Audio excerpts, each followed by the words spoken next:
Now, we've got Bob Chapman with us for the full hour, and I appreciate him coming on. We've got chemtrail news, a lot of police state news. But the AP announced 2 days ago that the feds aren't just going to take over the banks. They're not just taking over Chrysler and GM and then handing it over to select globalist families. They are now going to tell many other types of companies and industries what you can be paid, what you can do. And the federal government is openly now just ordering companies and individuals around in a totally managed economy, but not even managed to help society, which would be bad enough. That always fails because corruption's involved. But openly to conduit the money out of the country. This is the whole Homeland Security grid is meant to squeeze every drop of blood out of this nation. What we've laughed about happening to third world countries, feeling like we were part of the empire and ha, as a lot of good old boys do, even low-level ones, is now going to happen to us. Unless we stop them, but now, with the Von Brunn thing, the more I look at it, he'd been in federal custody 6 years from his last annex. The way the feds like to work is they'll shoot a couple people, shoot Brunn, brain damage him so he can't ever talk again, kill the guard. That's the Russians have been caught doing that. It's a favorite trick.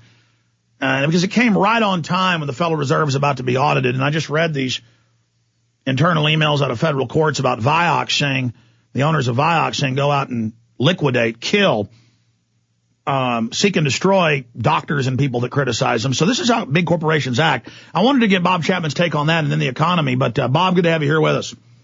Well, thank you. It's good to be back again.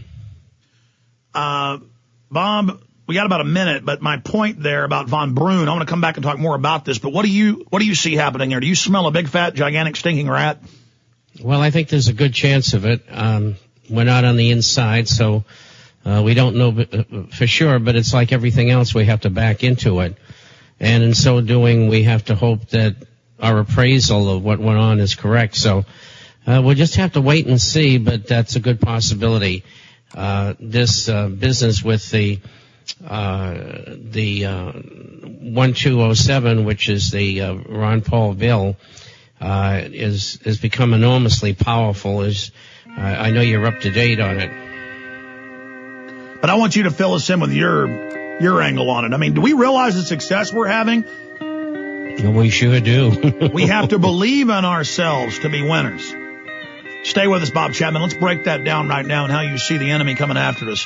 We're trying to kick out the foreign, alien, private banking government, the corporate takeover, the criminals, the illegitimate criminals that need to be thrown in irons. Here's the deal. Obama ousted AmeriCorps' head who investigated Friend. They've also fired the head of cybersecurity 2 months ago. It's now come out the head of cybersecurity is under a gag order. But before he was under the gag order, which I think violates his free speech, they're saying national security, he said the NSA and military are taking over the entire internet. And they are, so they can, quote, shut it down for your safety. That's the headline. I mean, this is really happening. And talk about corruption. President Barack Obama says he lost confidence in the Inspector General who investigates AmeriCorps and other national service programs and has told Congress he is removing him from position. I guess he didn't get enough kids in red and black uniforms to march around chanting his name, as they now have in their own federal TV ads, paid for with taxpayer money to recruit private people to work for the Democratic Party. I mean, this is all completely illegal. The General Accounting Office is on record. When Bush was trying it and now Obama is doing it. Also, the United Nations has announced their new list of international terrorists and gun owners. Counterterrorism database goes live. It's a global MIAC/Homeland Security report. We'll break that down. But let's go back to Bob Chapman, the internationalforecaster.com. For those that don't know who Bob is, we've got a lot of new big stations picking us up. In fact, I wrote it down. Ted came in and told me the station that picked us up yesterday. It's one of the biggest in L.A.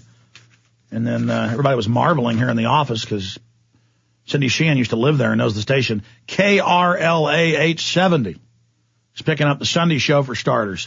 A lot of stations are kind of putting their toe in the water, picking up that Sunday show. It's like, I think, 10 new stations the last month. So we got a lot of new listeners. Let me just introduce Bob Chapman. Bob, before I get into the last question about Von Brunn and whether it's staged or not, they're hyping it like this swine flu, basically. You know, one death, it's the end of the world. One death, give up all your rights, hand in your guns. MSNBC says Von Brunn loves Ron Paul. Ron Paul's basically evil now. I'm evil, they're attacking me. Anybody who doesn't like the Federal Reserve and wants to audit it is a white supremacist. Before we get into that, tell folks briefly about Bob Chapman. Well, I was a stockbroker for 28 years, specializing in gold and silver shares, on my own firm for many years. And I retired, and I decided that I didn't like retirement, so I've been writing the International Forecaster for the past 20 years. And I've lived over probably half the world. I speak several languages. I worked in Army counterintelligence for several years, and I think I've had one heck of an interesting life. And the adventure is not over yet, is it, my friend? No, it's not. And I've been working for the last 3 months, as you know, on the mainline media mostly, getting the word out on 1207. And I think the figure now is 222 co-sponsors for that bill. And so that means it gets voted on and in all probability passed. So I guess that the Federal Reserve will probably concentrate on trying to defeat the bill in the Senate, and that's why they hired the former head of the Enron lobbying contingent, a lady, Mrs. Robinson, and evidently they expect that they're going to be able to perhaps stop the bill in the Senate. The Senate bill has been just sitting there waiting to see what happened to the House. And we've done a good job in informing the people in the House. So S604, which is the Federal Reserve Sunshine Act of 2009, sponsored by Bernard Sanders of Vermont, this should be our next target. We should go to all the senators and tell them we want the bill passed so that we can have an investigation and an audit of what the Federal Reserve has been doing. And when the public finds out what they've been doing, they're not going to be very happy about it.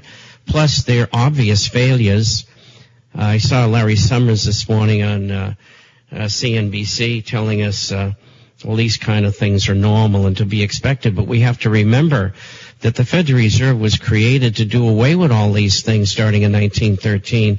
These horrible depressions and recessions and panics that we had during the late 1880s. And so they haven't done that. They've done a terrible visual job. And so I want to see that we get rid of them. And I think that that could start us on our way back, at least economically and financially, from where we're at. But I do believe that we will desperately need legislation which will institute tariffs on goods and services. And that's going to be very important because we got to stop the transnational conglomerates from sucking all the jobs out of the United States. We've already lost, from a number of ways, approximately 14 million jobs over the last 8 years.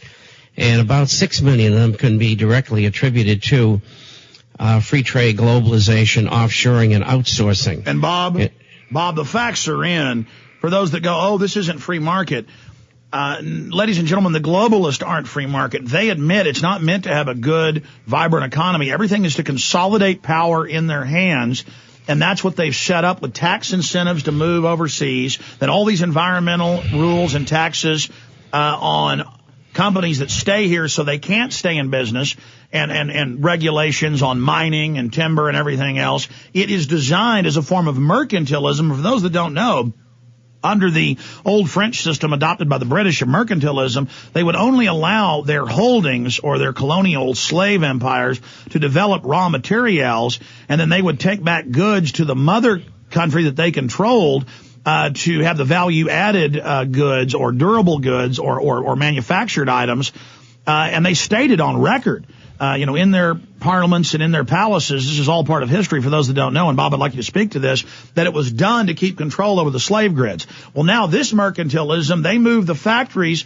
to slave countries where the people are too poor to ever get any of the products, to ever do business back with another nation, and it's meant to vertically integrate. This is not a free market. This is the private banks financing the criminal consolidation so they can bankrupt and get everybody dependent on government to then carry out the eugenics operation. And on top of that, most people don't realize that the profits that are being made by these transnational conglomerates are going to offshore locations like the Cayman Islands. And if they don't repatriate the capital, they pay about a 2% tax. Now, back 4 years ago, there was legislation, and the legislation said that these offshore corporations could bring their money back if they chose, but that was to create jobs.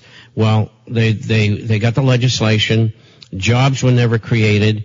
They moved $350 billion back into the United States at not a 35% tax rate, but a 5.25% tax rate. And now they have $700 billion offshore. They want to bring that back in. They haven't said anything about a tax rate, but I'm sure they're going to try to get the same kind of deal.